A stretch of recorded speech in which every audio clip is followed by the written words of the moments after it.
दिशा में भी सोचना चाहिए। यही मेरा आपसे माननीय मंत्री जी अनुरोध है। धन्यवाद। जो श्री दैनिश अली।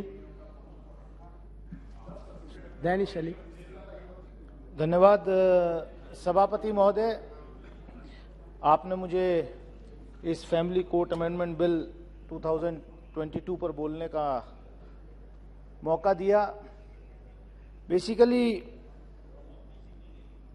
फैमिली कोर्ट्स में जो केसेस जाते हैं ज्यादातर सेटलमेंट के लिए जाते हैं और वहां पर आने से पहले परामर्श के जरिए काउंसलर्स जो हैं वो हस्बैंड वाइफ के बीच में सुलह कराने की कोशिश करते हैं।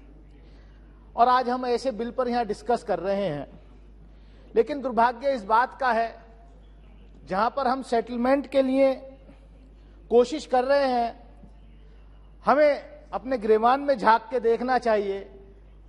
सभापति महोदय, सेटलमेंट तो आप इस हाउस में भी नहीं कर पा रहे हैं। यहां पर विपक्ष की बेंचेस खाली हैं। अगर ये परामर्श से, सेटलमेंट से, अच्छी नियत से सबको साथ लेकर के इस बिल को हम पास करते, सबके व्यूज इसमें आते तो बहुत ज्यादा अच्छा रहता। लेकिन हम अपने हाउस के अंदर भी सबको साथ लेकर के नहीं चल पा रहे हैं। ये कितना बड़ा दुर्भाग्य की बात है। मैं उसमें नहीं जाना चाहता कि क्यों क्या हुआ है। भाई हर सदस्य का अधिकार है कि वो चर्चा पे मांग करे।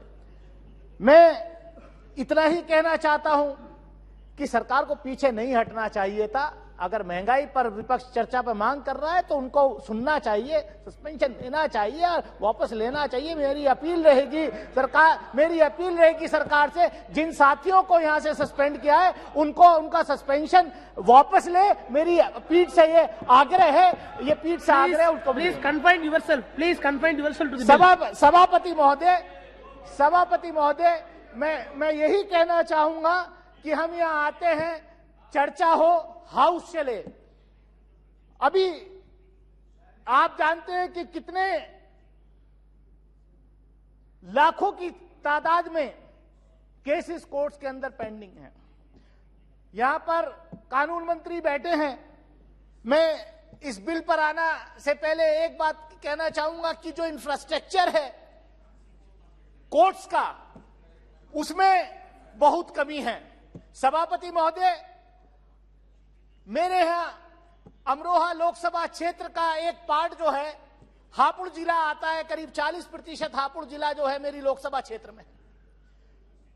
और अभी आसन पर राजेंद्र अग्रवाल जी बैठे थे, उनका भी वो जिला है।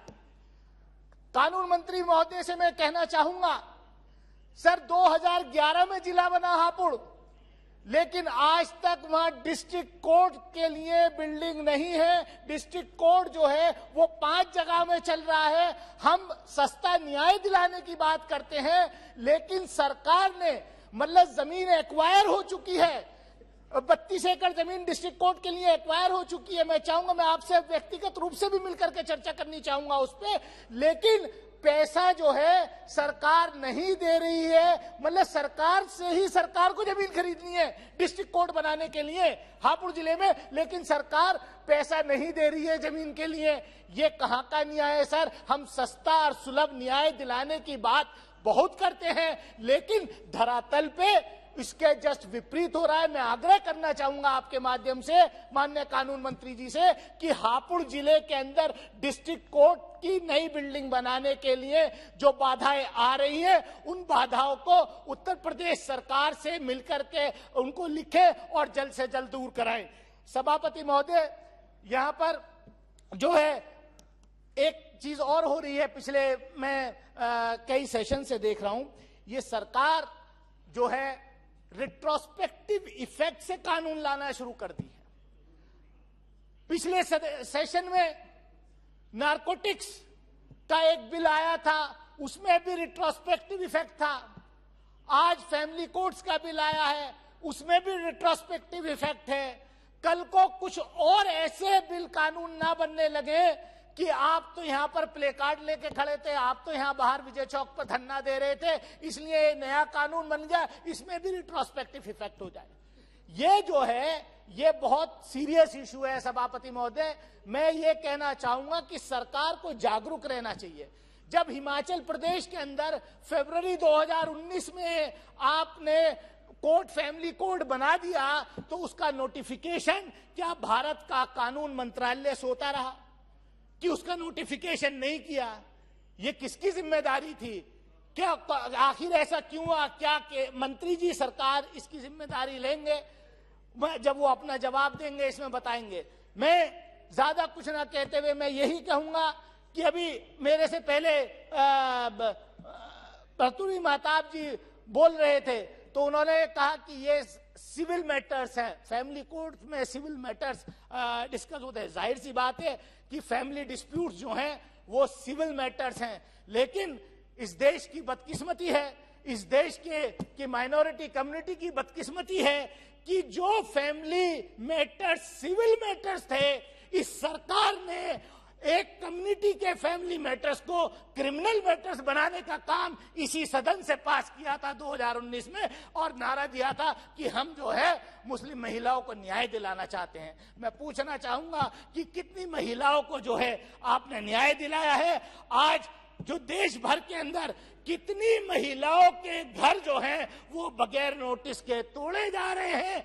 क्या आप यही न्याय दिलाना चाहते हैं इस देश के अंदर? सभापति महोदय, मैं उम्मीद करूंगा कि जब कानून मंत्री यहां पर खड़े होकर के जवाब देंगे तो मैंने खास तौर से जो उत्तर प्रदेश के अंदर हापुड़ जिले के अंदर जो डिस्ट्रिक्ट कोर्ट की बिल्डिंग और वहां की जगह का जो इशू है उसका संज्ञान लेते हुए जवाब देंगे कि आप उसके लिए कुछ करें, क्योंकि न्याय, सस्ता न्याय, हमने तो उत्तर प्रदेश, खासतौर से पश्चिमी उत्तर प्रदेश जहां से हम आते हैं, कानून मंत्री महोदय, सभापति महोदय, पश्चिमी उत्तर प्रदेश के लोगों पर इतना अत्याचार हो रहा है कि वो अपने न्याय मांगने के लिए उनको 800 किलोमीटर दूर जाना पड़ता है। सर, बीजेपी के लोगों ने आई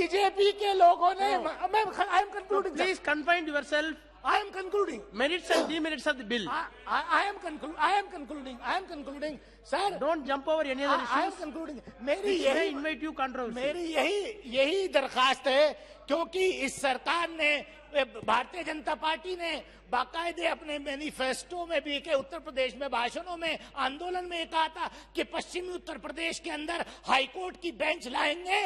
आज सरकार को 60 साल हो गए, पश्चिमी उत्तर प्रदेश के अंदर हाईकोर्ट की बेंच क्यों ना मेरठ मुरादाबाद में गठित की गई? क्या सरकार इसके प्रति कुछ काम कर रही है? अब मैं चाहूंगा कि कानून मंत्री जी जब इस रिप्लाई करेंगे तो इसका संज्ञान लेंगे, पश्चिमी उत्तर प्रदेश के अंदर हाईकोर्ट की बेंच स्थापित की जाए। बहुत बहुत शुक्रिया। Thank you. श्री निशी कुमार दुबे।